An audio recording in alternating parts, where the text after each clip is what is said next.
Good morning, YouTube. Waiting for my Alberto to get done setting the blue in, so get ready to head on to the next project. Picked this up here recently off a friend for 60 bucks. Interesting story about this particular item is that a friend of mine had this thing, and they had a round stuck in the chamber probably for about 7 or 8 years. I was able to take and get the round out of it. You know, it's kind of sketchy.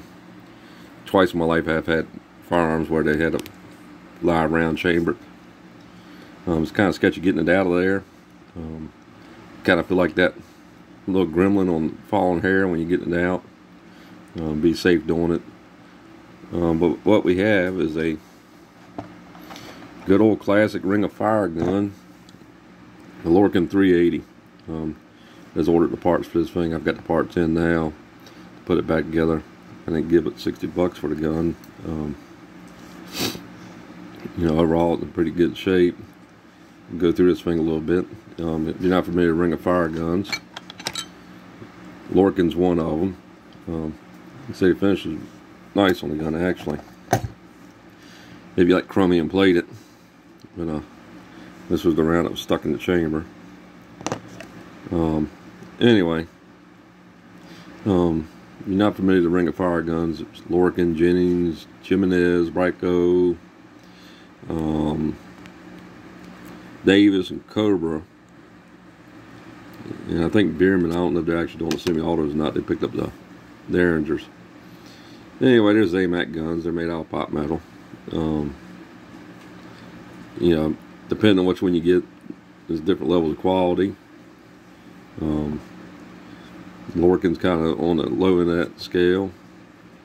Oh yeah, the Raven falls in there too. The reason they call ring of fire guns is they get produced under one manufacturer's name, and then basically, I guess through lawsuits and legal issues and stuff like that, they close down. They go open up under another name somewhere else with the same tooling and the same firearms. I've got a Cobra around here, not Cobra, Dave's around here somewhere. Cobra actually is probably the best one of the bunch because they address some issues the other ones had. I got a Dave's around here that's got a failed slide and it's also got a crack in the frame through this area right here. Dave's is probably the low end of the scale as far as quality. They're low quality guns. Ain't nothing about that. I mean, they sold very cheap. I gave $60 for this one. One of the issues they have is the slide failures. If you look right here,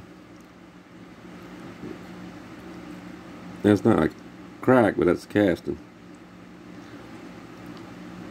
And there must be some issues with the castings because that's about the same place that the slide failed on that Dave's that I bought. And Dave's, I just bought it for parts for a $10 bill. How cheap is this thing? I mean, they're simple firearms. If you ever get one that's got hung up, a lot of times this one didn't have a broke firing pin, but broke firing pins we cause them to hang up. This one actually had a piece that was broken on the other side. If you ever had to take one of these things apart with a live round in it, just be cognizant everything on this side of the gun ties into the sear trigger bar. But anyhow, show you how cheap this thing is. That is the safety. That is actually a piece of plastic like you'd find on the backs of boxes for kids' toys. I mean, it don't get any cheaper than that. I've actually bought a pot metal one to replace that with. But anyway, it shouldn't take long to put this back together. Get it working. We'll go in here, clean up this feed ramp a little bit. You can see some rough casting that. Address that feed ramp a little bit.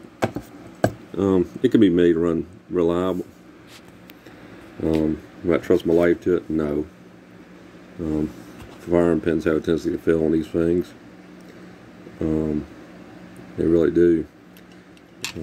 But you can pick up a stainless steel, better made firing pin for about 15 bucks. I fixed a few of these. I used to pick them up right cheap at auctions. I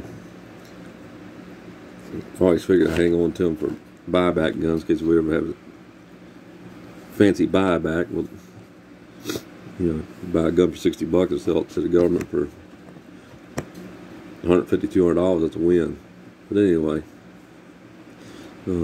like I said, I'll be getting this back together while waiting for the bear to get straightened out. And like I said, it'll be interesting just to tinker with another one of these. I had a Jennings a while back, probably a Jennings 9 I did.